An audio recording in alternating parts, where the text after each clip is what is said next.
Imagine yourself in Edinburgh, 1828. It was this city at the forefront of medical science, buzzing with intellectual energy, um, a real beacon of the Enlightenment, you could say. Absolutely. But beneath that sort of glittering surface, there was a dark, pretty desperate reality going on. A hidden world. A world where bodies were a commodity. Mm. And in that world, the names William Burke and William Hare would become, well, absolutely chillingly famous for a very specific, very gruesome reason. Right. And our mission today is to really take a deep dive into their story. It's not just some historical true crime thing. It's a genuinely disturbing chapter that I think reveals a lot about the underbelly of scientific progress, maybe the lengths people go to when desperation meets opportunity, and, well, how quickly morality can just erode. Definitely. We've pulled together various accounts, lots of research to try and understand not just what they did, which was murdering at least 16 people to sell their bodies for dissection, but the how and the why. How they fell into this horrifying enterprise. So this is your essential shortcut, really, to understanding this dark piece of history. We're looking at the context that made it possible, who these men actually were, their terrifying methods, and the really chilling psychology behind it all. Exactly. So let's set that stage you mentioned. Edinburgh, early 19th century. Why were bodies such a big deal? Well, it really comes down to medical advancement. Edinburgh was a huge center for medical education, especially anatomy. And to train doctors properly, I mean, students needed to study and dissect human bodies. There was just no other way. Okay, but surely there was a legal way to get bodies. There must have been some system. There was, technically, but it was incredibly limited. Legally, the only bodies available for dissection were those of executed criminals. Which I guess thankfully wasn't nearly enough to supply all those anatomy schools and eager students in a city like Edinburgh. Not even close. So this created a massive critical shortage. And, whenever there's demand like The that, market develops. exactly, a very lucrative, though completely illegal, market for cadavers. And this is where you get the rise of the resurrectionists, body snatchers, Body snatchers. I mean, the name itself tells you a lot. doesn't it? These were men who would literally dig up recently buried corpses from graveyards, under the cover of darkness usually, to sell them to the anatomists. And the public reaction. I mean, people must have been absolutely terrified. Terrified is probably an understatement. Can you even imagine burying a loved one and then just living in constant fear that their grave would be violated that very night? It was awful. So what did people do? They went to extraordinary lengths, guarding graves themselves, sometimes hiring guards. And they even developed these things called mort safes. Mort safes, like iron cages. Yeah, basically heavy iron cages placed right over the coffins or the whole burial plot, just to try and protect the dead from the snatchers. Wow. So you've got this picture, this booming scientific city, this desperate need for bodies for, arguably noble medical purposes. And then this dark underground economy fueled by grave robbing, secrecy, and intense public fear. Precisely. Just imagine that time. The very pursuit of medical knowledge created this shadow world. Edinburgh, this supposed beacon of enlightenment, had this dirty secret. Its anatomy tables were often supplied by men prowling graveyards. And this was the world that Burke and Hare stepped into before taking it somewhere much, much darker. Okay, so who were William Burke and William Hare then? Were they already part of this body snatching scene? Not at all, actually. They weren't career criminals. They certainly weren't born into the body snatching trade or anything like that. So what were they? They were both Irish laborers. They'd immigrated to Scotland looking for work, like many others at the time. And probably struggling. Oh, yeah, living in pretty dire poverty, often doing really hard manual labor like digging canals, that kind of thing. And how did they actually meet? How did their paths cross? They ended up in the same area of Edinburgh, the Westport, which was pretty crowded, pretty unsanitary. Hare, along with his partner Margaret Laird, ran a lodging house there. Kind of a disreputable place by most accounts. And Burke became a lodger. Burke and his partner, Ellen McGougal, yeah.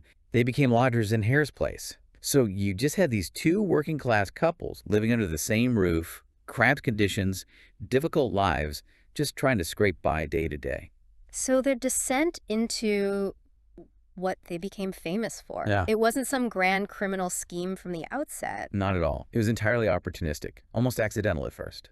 And this is where the story takes that really horrifying turn you mentioned. It starts not with murder, but somewhere else. Exactly. This is where the darkness, really begins. Not with a plan, not with violence, but with a quiet, desperate calculation. Born out of poverty, really. What happened? It was November 1827. An old army pensioner, a guy named Donald, was lodging in Hare's house, and he died. Natural causes. A natural death. Okay, so what was the issue then? The issue was he owed Hare about £4 in rent. £4, and that was enough to spark Yeah. all this. Really? Well, to someone like Hare, struggling to make ends meet in that kind of environment, £4 was actually a pretty significant sum. He was genuinely worried about that unpaid debt. And Burke had an idea. Burke had the suggestion.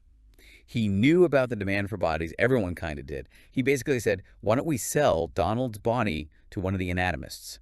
Get the rent money back that way. Wow, just like that. Sell the body. How did they even manage that? They were surprisingly practical about it, it seems. They apparently filled Donald's coffin with, like, bark or stones, something heavy, so it felt like it still contained the body, so no one would notice immediately it was empty. Clever in a grim way. And then they took the actual body to Dr. Robert Knox. He was a very prominent, very popular private anatomy lecturer in the city. Huge classes. And Dr. Knox, he just bought it. He did. No questions asked, apparently. And he paid them over £7. Over £7 for one body. I mean, compared to their daily struggle, that must have felt like an absolute fortune. It was more than double what the poor guy owed in rent. It was well, it was clearly a powerful and deeply corrupting revelation for them. This was their twisted aha. Moment. Exactly. They suddenly realized that fresh bodies, ones that hadn't been buried and dug up, ones undamaged by decomposition or, the violence of exhumation, they were worth more. And crucially, they seemed much easier and maybe less risky to get than robbing graves. Grave robbing was hard, dangerous work, often guarded too. So the first step was just selling a body that died naturally. But the terrifying leap. What happened next? How quickly did that come? Oh, chillingly quickly. Very soon after. Another lodger, a man known only as Joseph the Miller, fell ill. He was staying in the house. And they didn't wait. They decided not to wait. Waiting was, inefficient from their new perspective. That's cool. They had a valuable product, essentially a fresh body, and they knew they had a ready buyer in Dr. Knox, this sick lodger. He represented potential income just lying there. So what did they do? They applied it with whiskey, got him drunk, made him less resistant, and then they suffocated him. That act, going from selling a dead body, one that died naturally, to actively killing someone for their body, I mean, that's the line, isn't it? The abyss. That is absolutely the line they crossed. This act marked their chilling transition. From opportunistically selling a corpse, they became active murderers, killing purely for profit. The first sale, it was maybe just a taste, an unexpected windfall. But the second one, that was a conscious decision. Imagine that conversation. The chilling pragmatism of it. Deciding that a sick man's remaining days, however few, were less valuable than the price his corpse would fetch. This wasn't some sudden madness, some passionate crime. It was a horrifying form of economic logic. And once they made that decision, it set them on a path of systematic murder. And you said systematic. They actually developed a specific method, right? One that became horribly famous. They did. They became chillingly efficient. They developed a preferred method that became known, perhaps inevitably, as Burking. Burking, what did that actually involve? What was the technique? Typically, it involved one of them pinning the victim down, often sitting heavily on their chest, to restrict movement, stop them crying out, while the other one covered the nose and mouth, usually just with a hand, maybe a pillow. Suffocation. And the reason for that specific horrific method, was it just quick? It was entirely calculated, designed specifically for their business. The absolute key was that it left almost no obvious marks of violence on the body. No stab wounds, no bruises that looked suspicious. Because that was crucial for the anatomist. Absolutely crucial. Anatomists, especially someone like Knox, who prided himself on quality material, they paid more for clean, undamaged corpses that were good for dissection. Any signs of a struggle or obvious wounds would raise awkward questions. So the method itself was optimized for the market they were supplying. That's grimly logical. It is. It was also relatively quiet, relatively efficient, which was important in a crowded lodging house environment where they were trying to do this without being discovered. And getting the victims drunk first helped too, I suppose. Made them much easier to overpower, less likely to resist effectively, less noise. So they developed this signature, but it wasn't about sadistic pleasure or rage or anything like that. It was pure, cold, business-like efficiency. Burking. A method designed not to inflict pain, but simply to preserve the product. The less damage, the higher the price. Exactly. These weren't frenzied attacks. They were calculated transactions ending in suffocation. And as you said, it wasn't just a one-off or even two. This became their their enterprise. They did. They delivered at least 16 bodies to Dr. Knox over about 10 months, 16 lives, just extinguished purely for profit. And it wasn't only the two men involved, was it? Their partners, Margaret Laird and Helen McDougall, they were part of this too. How involved were they? Well, their direct participation in the actual act of killing is debated. There's no firm proof they physically took part. But they were certainly aware of what was happening. They had to be. They lived in the house. They lived right there. They saw victims arrive, often drunk or vulnerable. They must have heard suspicious sounds or noticed suspicious silences. And, crucially, they benefited from the money. They shared in the profits. So they were complicit, even if they didn't hold the pillow down. Almost certainly. It suggested they might have even helped lure victims back to the lodging house sometimes, especially vulnerable women or strangers who wouldn't be missed easily. It really became this sort of dark household enterprise of death.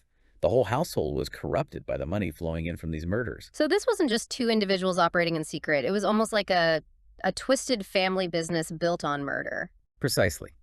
This wasn't just the work of two men in isolation. Their partners lived there, saw it all, heard it all, shared in the blood money. Were they coerced? Were they willing accomplices? Maybe something in between. Whatever the dynamic, he created this environment where murder became almost an open secret within those four walls, further normalizing the horror for everyone involved. Now let's try to get inside their heads a bit. When we think about serial killers, we often look for complex psychological profiles, deep traumas, elaborate fantasies. But Burke and Hare, they feel somehow different. They really do.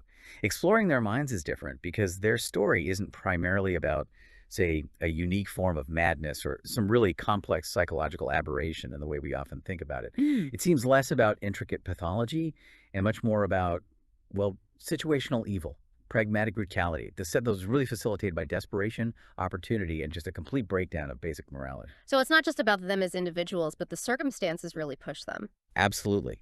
You have to start with that poverty trap and the allure of easy money. I mean, they were living in constant grinding struggle, a really harsh urban environment. That desperation, as poor immigrants, it provided fertile ground for something truly terrible to take root. It didn't start as some dark fantasy? No. It started as a response to gnawing hunger, the cold, the relentless struggle just to survive day to day. Imagine that constant pressure. That first body they sold, Donald's body, it wasn't part of some sick plan. It was just a solution to an unpaid bill. But that first payment from Dr. Knox, over £7. That wasn't just money. It was like a key, unlocking this terrible possibility in their minds. Why should they toil away for pennies doing back-breaking labor when this fresh material for the anatomy tables was so lucrative and, initially at least, seemed so much easier to get? That payment was a powerful, corrupting reinforcement. It suggested this was a viable, maybe even efficient way to make a living. Which brings us back to that chillingly rational leap you mentioned earlier. That decision to move from selling a body that died naturally to actively murdering someone for their body. And this, I think, is where the true horror of Buck and Hare really lies, what makes them so profoundly disturbing. Their minds didn't snap, not in the way we might think. They calculated. Waiting for someone to die naturally was simply inefficient once they tasted that easy money. They had a buyer ready. They had a ready buyer in Knox. They had a potential supply right there in their lodging house, vulnerable lodgers, people living on the margins who wouldn't be quickly missed. And murder became, in their minds, the most efficient way to connect the supply to the demand. It sounds terrifyingly like a business model, supply and demand. That's exactly the chilling part. It was a cold business decision. It became chillingly routine for them. They weren't driven by demons in the night or complex compulsions. They were driven by the mundane need to pay the rent, buy whiskey, live a slightly less miserable life. Their ledger wasn't one of dark fantasies. It was shillings and pence, balanced against human lives. And to make that leap, to treat people like entries on a ledger, they absolutely had to dehumanize their victims, didn't they? Oh, absolutely crucial. You can't do that repeatedly otherwise. To carry out these acts again and again, they had to stop seeing their victims as fellow human beings. They had to start seeing them purely as commodities, as material for sale. Each person walking into Hare's lodging house wasn't a guest, but potential income. Their humanity was just stripped away, replaced by a price tag. How does a mind even make that switch? to look at a breathing person and only envision a corpse ready for sale. And they specifically preyed on the vulnerable, didn't they? The elderly, the ill, the poor, strangers just passing through, people less likely to be missed quickly. And presumably, with each successful murder and sale, that dehumanization and the act itself must have become easier, less shocking to them. Desensitization is a powerful, frightening process. How many times do you have to suffocate the life out of someone, hold that pillow down, before they cease to be a human being in your eyes and just become merchandise? With each body delivered to Dr. Knox, each payment received, a piece of their own humanity was likely chipped away too. The act probably became less morally shocking, less emotionally taxing over those 10 months. The victims became less like people, more like inventory to be processed. Did they ever try to rationalize it, to justify it to themselves? We can only guess, I suppose. We can only speculate, of course. But the human mind is incredibly good at self-deception, isn't it? Did Burke and Hare tell themselves stories to make the unthinkable palatable? Maybe things like, these people are poor, they're drunks, they're outcasts, who's really going to miss them? Or maybe even just, look, everyone's just trying to survive in this harsh city. We're just doing what we need to do. That seems much more probable, I think, than some twisted justification about helping medical science. Painting their victims as worthless or their own actions as simply necessary for survival, anything to quiet that whisper of conscience. Did they succeed in silencing it entirely? We'll never know for sure, but their actions certainly suggest they got very good at ignoring it. And what about the dynamic between the two men themselves? They worked as a team. Was one clearly leading the other? That's another fascinating, dark layer to it all. They absolutely needed each other to carry out the Burking method effectively, physically.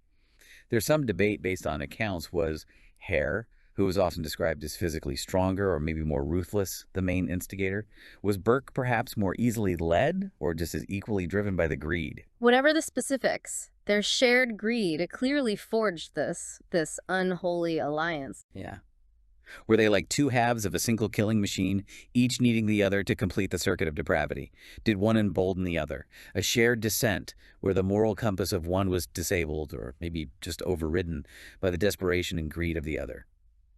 It's hard to say definitively. And as we touched on before, the role of their partners, Helen and Margaret, is crucial here too. Yes, because their complicity, whether it was coerced or entirely willing, it created an environment where these murders became almost an open secret, a family business in the most horrifying sense.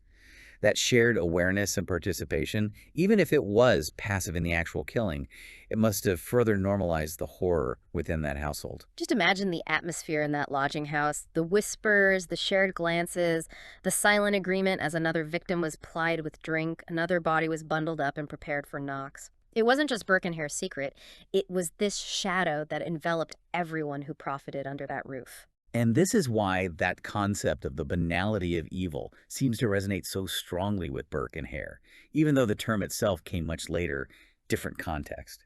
They weren't driven by these complex alien urges or some grand theatrical madness like you see in some portrayals of serial killers. They were, on the surface at least, ordinary, impoverished men. They made increasingly depraved choices for tragically understandable, though completely inexcusable human motives: greed and survival. So the truly chilling thought about Burke and Hare isn't necessarily that they were inhuman monsters from another planet, but that they were terrifyingly human in their descent. Exactly. They demonstrate how quickly that veneer of civilization, of empathy, of basic morality can be stripped away by desperation, by opportunity, and by a chillingly simple decision to value profit over human life. But they weren't the only ones caught up in this whole grim business, were they? Let's talk about the man who was buying the bodies, Dr. Robert Knox. Right.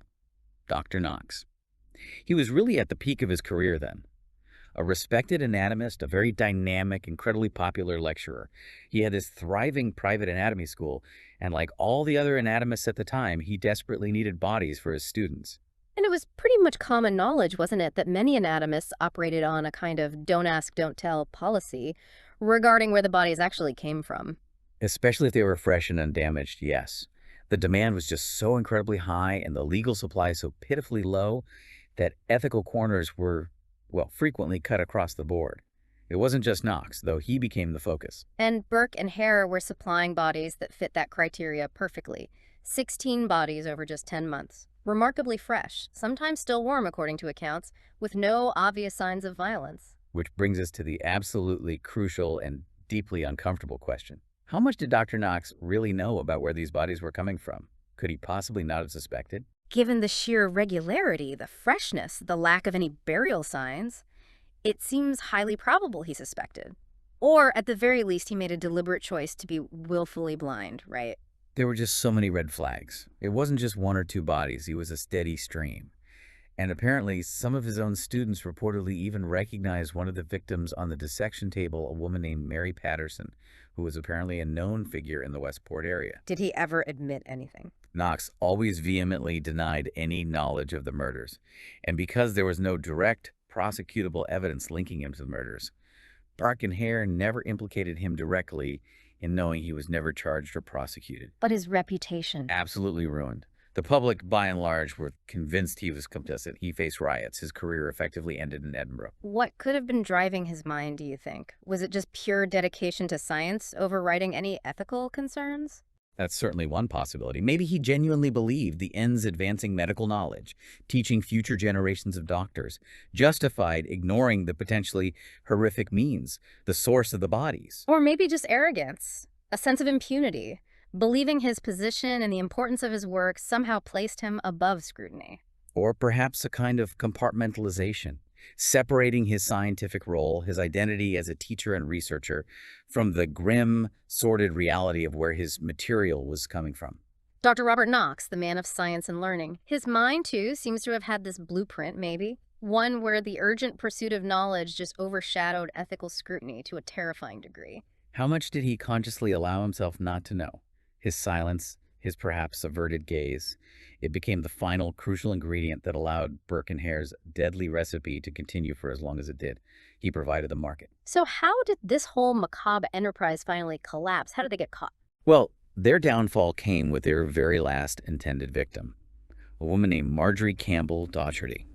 Burke and Hare lured her back to the lodging house, murdered her in their usual fashion, and then hid her body under a bed, covered it with straw and a sheet, the plan being to sell it to Knox the next day. But someone found her before they could. Exactly. Two other lodgers, a couple named Anne and James Gray, came to stay at the house that night. They were shown into the very room where Docherty's body was hidden. Oh, no. And apparently Anne Gray was looking under the bed for something, maybe her stockings, and she discovered the body. And they knew immediately something was terribly wrong. They didn't just assume she died naturally. No, they were horrified. They confronted Burke and McDougall, who apparently tried to bribe them to keep quiet, which only made them more suspicious. The Grays went straight to the police. So when the police arrived, the game was up. Pretty much. When they were confronted with the evidence, especially once the body was found, it all started to unravel. And Hare made a crucial, very self-serving decision at that point. He turned on Burke, didn't he? Precisely. Faced with the gallows himself, Hare agreed to turn King's evidence, which meant he would testify against Burke, provide all of the details of their crimes, everything he knew, in exchange for complete immunity from prosecution. And his partner, Margaret Laird. She was also granted immunity, likely as part of the deal for Hare's testimony. Wow. That final psychological switch for Hare, pure self-preservation, betraying his partner in crime completely to save his own skin. Burke was then put on trial. The evidence, relying heavily on Hare's detailed testimony, was overwhelming. Certainly regarding Marjorie Docherty's murder, though Hare confessed to their involvement in many others, Burke was found guilty, sentenced to death. And the execution was a big public event. Huge. He was hanged on January 28, 1829, in front of this massive crowd in Edinburgh. Some estimates say over 20,000 people turned out, shouting and jeering. And then came the grim, fitting irony of it all. Burke's own body was then publicly dissected. At the University of Edinburgh Medical School, the very kind of institution his victims were sold to supply, it was seen as a final act of justice, a public spectacle. His skeleton and his death mask are actually still on display in Edinburgh today. Chilling. What happened to the others involved? Helen McDougall and Margaret Laird and Hare himself. Helen McDougall was also tried, but the verdict for her was not proven. It's a unique verdict in Scottish law. It means the prosecution didn't fully prove guilt beyond reasonable doubt, but it doesn't necessarily establish innocence either. So she was acquitted, technically. But she faced intense public hostility, mobs chased her, and she basically vanished from the historical record after that. And Hare, the one who testified. Hare having been granted immunity, was released from custody. He also vanished. There are loads of legends and stories about what happened to him later, being blinded by a mob, ending up as a beggar in London, but none of it's confirmed. He effectively disappeared, likely living out his life and hiding under a new identity somewhere. Margaret Laird also disappeared. But the sheer public revulsion and horror over the Burke and Hare murders, combined with other body-snatching scandals happening around the same time, that had a lasting impact, though, right? Beyond just the fates of the individuals involved. Oh, absolutely. It was a massive shock to the system. And it became the major catalyst for significant legal change regarding how bodies were supplied for medical science. It led directly to the Anatomy Act of 1832. And how did that act actually change things on the ground? It dramatically increased the legal supply of cadavers for medical schools. Primarily, it made unclaimed bodies from workhouses, hospitals, prisons legally available for dissection, people who died without family to claim them. So, by increasing the legal supply, it removed the need for the illegal market. Precisely. It effectively ended the desperate need for the resurrectionists, the grave robbers. And more importantly, in this context, it removed the primary economic motivation for burking. There was no longer a lucrative market for murder victims when a legal supply was available. It was societal change, forced by the horror of this specific case. A really dark, terrible chapter, but one that nonetheless forced necessary legal and ethical reforms in the end. So we've journeyed through that specific time in Edinburgh, early 19th century. We've explored the grim marketplace for bodies, traced the pragmatic, terrifying descent of Burke and Hare from, selling a naturally deceased body to basically manufacturing them through systematic murder. Examined their chilling method, designed purely for profit, delved into that disturbing psychology of opportunistic evil, the dehumanization, the desensitization. Looked at the unsettling complicity of their partners and the really difficult ethical questions surrounding Dr. Knox, the buyer who perhaps asked too few questions. Yeah, it's a case that really reminds us that true horror doesn't always stem from some complex, alien psychological aberration, although individual capacity for evil is certainly present, clearly.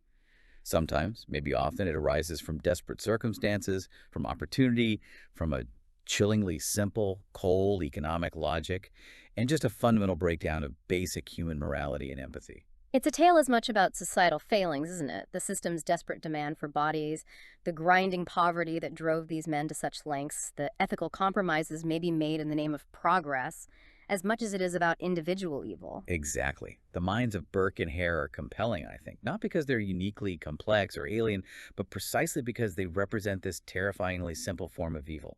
One that can arise when human life just becomes a mere commodity, a resource to be exploited in the ruthless pursuit of basic needs or wants, unconstrained by empathy or morality.